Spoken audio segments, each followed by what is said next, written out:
Ponemos a la escucha un ratito del presidente del Credicop, el querido Carlos Heller, que estuvo en el grupo que se junta con Amado para hablar un poco de qué pasa y cómo la vemos y demás. Y estuvo este último jueves y nos pareció piola pasártelo. Hay una noticia donde dice que un portavoz del presidente electo de Estados Unidos confirmó que el presidente electo trabajará con Javier Milei por el libre comercio. Cosa que de la que viene hablando, ¿no?, el presidente este último tiempo, pero con insistencia. ¿Por qué lo empiezo desde ahí?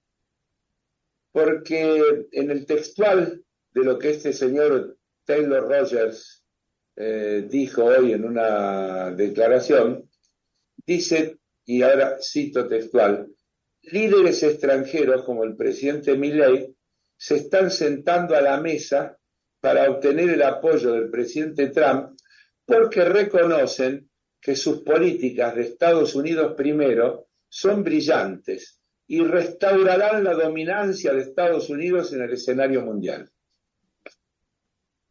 Digamos que no lo digo yo, lo dice este señor, que es uno de los tantos voceros del electo presidente de los Estados Unidos.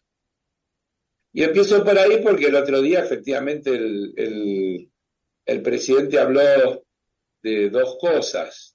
Una, dijo que iba a impulsar tratados de libre comercio con todos los que pudiera. Lo dijo hablando del acuerdo con la Unión Europea, pero habló del acuerdo Mercosur-Unión Europea, pero habló de salirse de los acuerdos y avanzar en acuerdos bilaterales sin importar, dijo, lo que opinen los demás, haciendo los acuerdos que sean, y en ese marco habló del acuerdo de libre comercio con Estados Unidos, que dijo debió haberse firmado hace 19 años. Es decir, está diciendo, saben que fue hace 19 años, no al ALCA. Digo yo para que nos ubiquemos de lo que estamos. Hace 19 años fue el no al ALCA.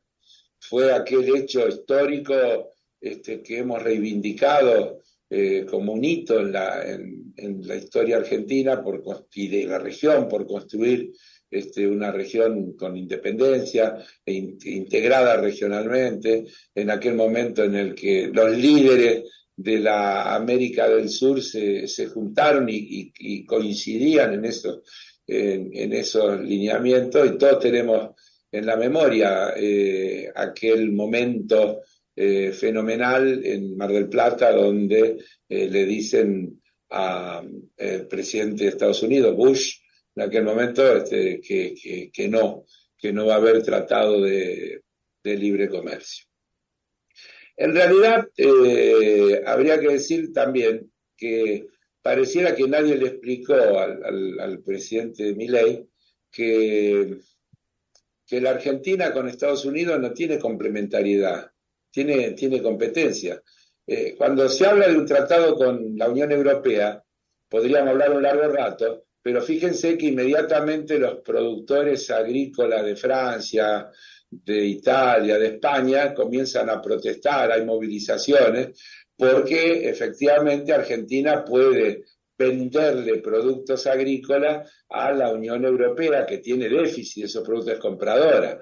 Ahora, parece difícil imaginarse que nosotros le podamos vender soja o trigo o maíz a los Estados Unidos.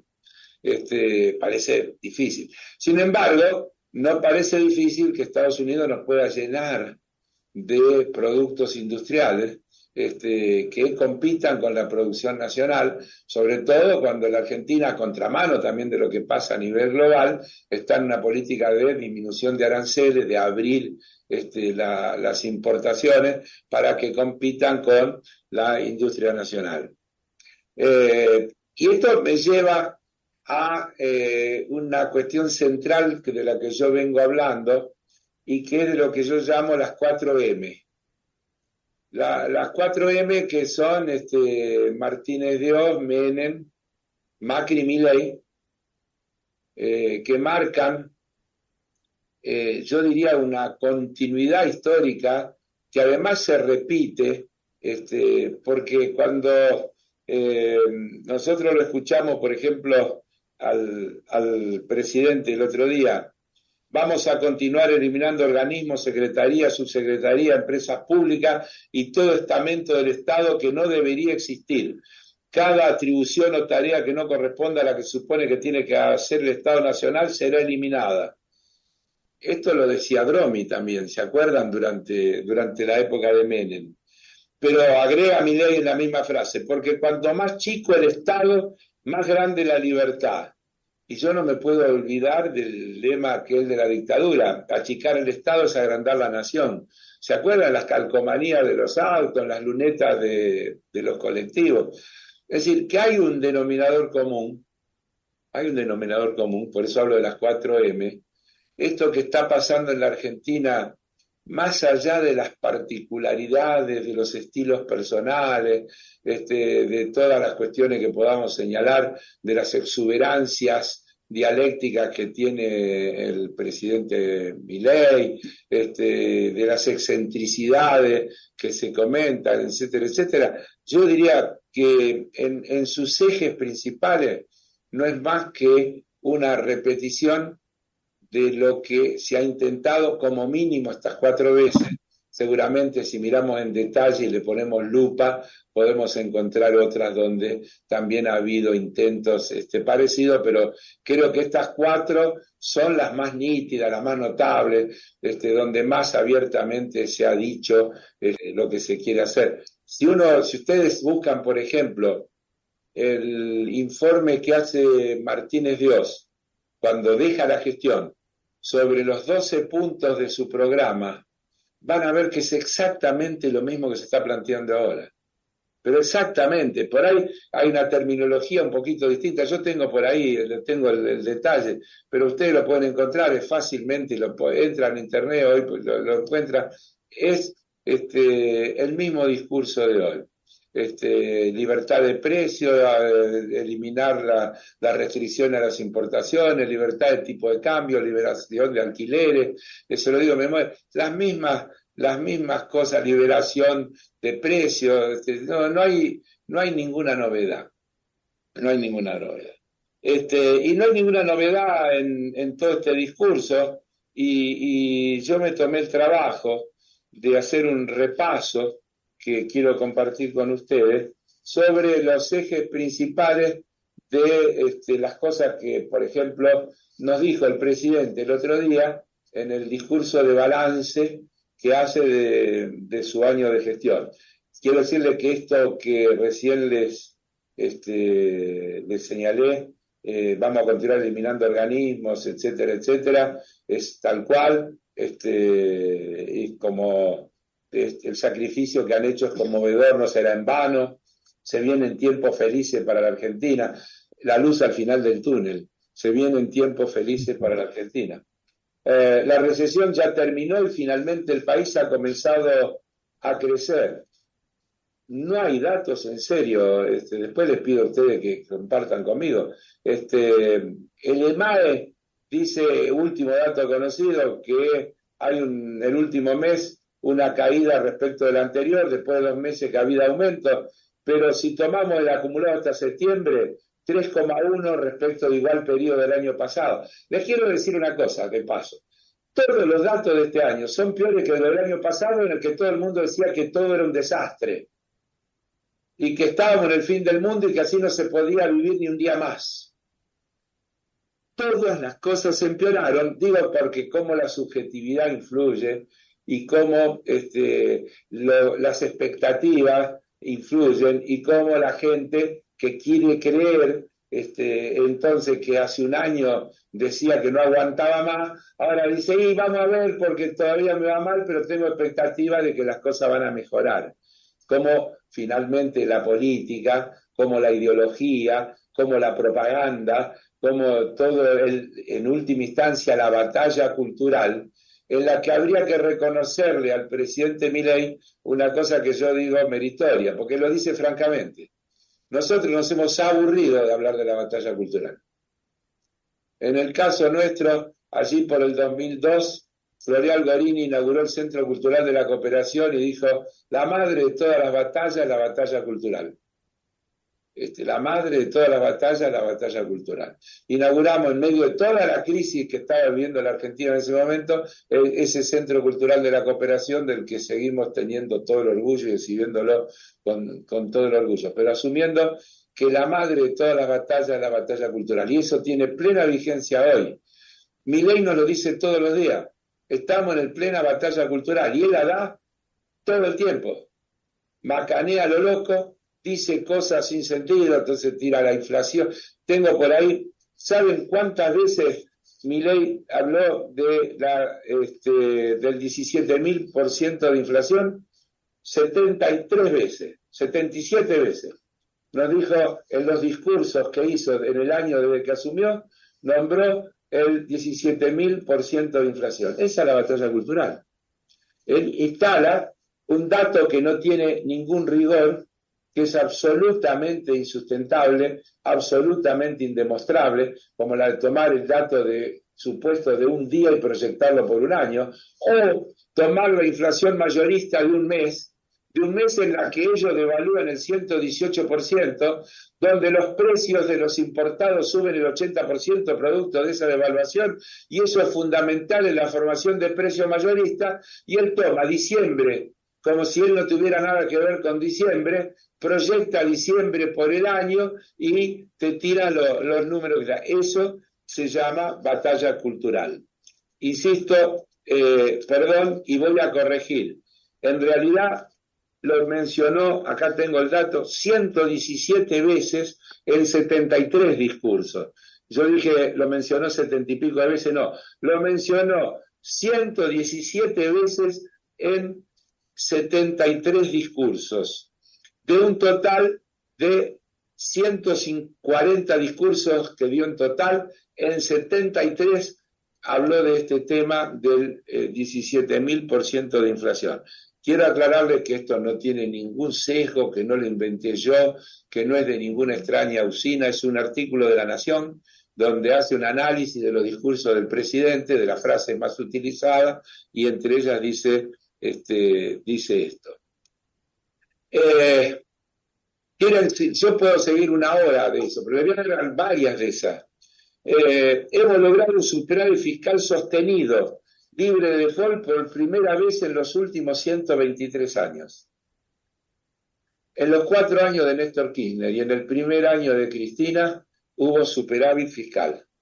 En el 2008 explota la crisis financiera global, esta que, entre paréntesis, les recomiendo, hay una película que vengo recomendando, una casi documental norteamericana, que muestra todo el tema de la crisis de las hipotecas, donde aparece el representante del JP Morgan diciendo que no hay riesgo y que la calificación de los bancos que tienen todas esas carteras hipotecarias es óptima, y que no hay ningún tipo de riesgo. Eso lo dice, creo que una semana o 10 días antes de que se desate la crisis y explote todo. Les quiero decir que el JP Morgan es quien hace el famoso riesgo país, con el que todos los días nos castigan hablando de lo bien que nos va con esta rebaja del riesgo país, que ustedes ya lo sabrán, pero que en definitiva lo que marca es el diferencial de tasa de interés que la Argentina tendría que tomar si hoy tomara deuda por encima de la tasa de un bono del Tesoro de Estados Unidos a 10 años. Esto quiere decir que hoy, con ese milagro del riesgo país de 700 puntos, nosotros podríamos conseguir financiación internacional a la módica tasa del 12% de interés en dólares. Eso es lo que marca ese fantástico logro que es haber reducido el riesgo país. Pero mentira global, 123 años que teníamos déficit fiscal no resiste ningún análisis. Mi equipo está terminando en estos días una reforma impositiva estructural que reducirá en un 90% la cantidad de impuestos nacionales y le devolverá a las provincias la autonomía impositiva que nunca debieron haber perdido. Terrible. 2 cosas. Primero, bueno, en los 9 primeros meses del 2024, ganancias, IVA, débito y crédito aportan el 81,4% de la recaudación impositiva. Derecho de exportación 10,3%, bienes personales y combustible el 4,9%. Es decir, 9 impuestos son el 96,6% de la recaudación impositiva del país. 96,6% de la recaudación son estos 9 impuestos. Pero ahora dice una cosa de doble trampa, porque dice, bueno, nosotros vamos a eliminar impuestos y las provincias si quieren que las pongan. Es decir que, primero, pareciera que para los estados provinciales el criterio del estado ausente es distinto, porque los estados provinciales pueden crear impuestos, mientras que el estado nacional en esta cosa de eliminar el estado puede eliminarlo o puede reducirlo de manera significativa. Pero además lo que le está diciendo a las provincias es que le va a bajar los impuestos que se coparticipan, que le va a transferir menos recursos y que si quieren compensar van a tener que crear nuevos gravámenes en cada una de las provincias o ajustar. Eso es lo que el presidente elegantemente dice cuando dice le devolverá a las provincias la autonomía impositiva que nunca deberían haber perdido. Les quiero recordar que Menem también hizo lo mismo cuando les transfirió a las provincias la salud pública, la educación pública y un montón de otras cosas que eran nacionales y los provincializó, pero los provincializó sin los recursos, los provincializó para que las provincias se hagan cargo con sus propios recursos. Es decir, esto es de una gravedad notable, no es un tema de federalismo, es al revés. Esto es condenar a las provincias, pero además avanzar en el manejo discrecional. Estos días leímos hoy, creo, que a través de partidas discrecionales a 3 provincias, de esas que se califican como amigables, se le adjudicaron recursos que se le niegan a aquella provincia que no se alinea y que no fuerzan a sus legisladores a votar alineado con el gobierno nacional. Es decir, es un recorte más de soberanía, recortando recursos y obligando o intentando obligar a la provincia a la rendición incondicional, sobre todo, digo para que también entendamos la complejidad, a aquellas provincias que algún momento Cavallo calificó como inviables. Porque una cosa son las provincias centrales, la provincia de Buenos Aires, Córdoba, Santa Fe, etcétera, que tienen recursos propios y que en general recaudan más que lo que reciben de coparticipación, lo cual está bien. A veces hasta nuestros propios representantes se quejan de eso, pero ese es el sentido de la coparticipación, hacer que los que tienen mayor capacidad ayuden a los otros, porque si no efectivamente serían inviables. Y esta es una cosa que se da a escala mundial. Es lo que pasa en Italia con la Liga del Norte respecto del Sur, es lo que pasa en España con los catalanes y los vascos respecto del resto de España. Es decir, este es un fenómeno también global de aquellas regiones que tienen un mayor desarrollo, que se han industrializado, que son las que tienen mayor capacidad autónoma de producir recursos, y los Estados-nación, que a través de las políticas públicas generan mecanismos para equilibrar ese desarrollo y para hacer que los que tienen, digamos, un desarrollo relativo menor o directamente están mucho más atrasadas, puedan ir recortando. Y claro que hay provincias que si no tienen coparticipación son inviables. Pero para que sean viables hay que ayudarle a que tengan desarrollo local, a que se instalen industrias, a que se instalen universidades, a que se haya servicios públicos de calidad, a que si se tienen que atender no tengan que venir a Buenos Aires, que para estudiar no tengan que venir a las universidades de acá. Todo eso es lo que va a ir generando el verdadero federalismo. No dejar de transferirle recursos para que metan más impuestos provinciales, para que se ahoguen o para que tengan que rendirse de manera incondicional.